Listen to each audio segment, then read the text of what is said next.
Next we have Daniel McAdam-Wong, a student from Durham GTA, studying psychology.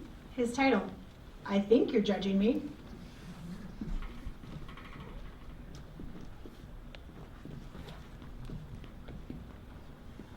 As social beings, we can't go a single day without feeling or without thinking about other people.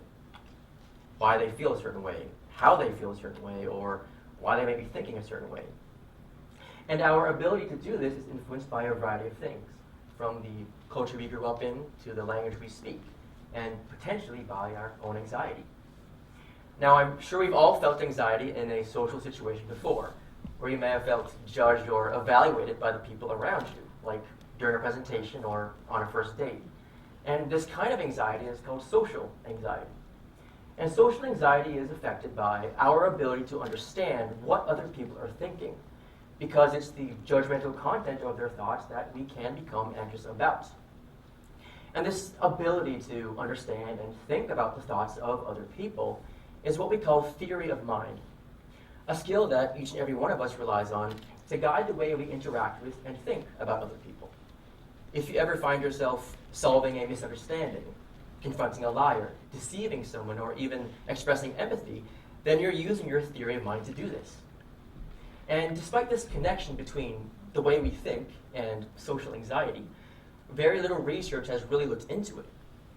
And so the question for my research is, can a person's level of social anxiety predict their ability to think about the thoughts or feelings of other people, or their theory of mind?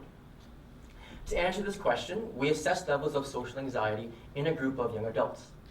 And we measured their theory of mind by reading a series of short stories, then asking them to consider the intentions behind the different behaviors that the characters in the stories were displaying. And what we found was that in situations of deception, like lying, and in situations of misunderstanding, the more nervous or anxious somebody was, the more they focused on the thoughts or feelings of other people. Like, I wonder what they're thinking right now, or I wonder if they're thinking the same thing that I'm thinking. But we also found that this wasn't the case for situations that were more neutral or positive in tone, like when you're telling a joke, or when you're expressing empathy. Now, these findings are important because they help us better understand social anxiety and how it may be maintained through patterns of overthinking and obsessing about the thoughts and feelings of other people. And it also points towards how it may be better treated by targeting these patterns of thinking during therapy.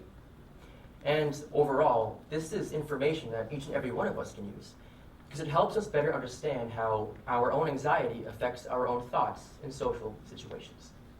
Thank you.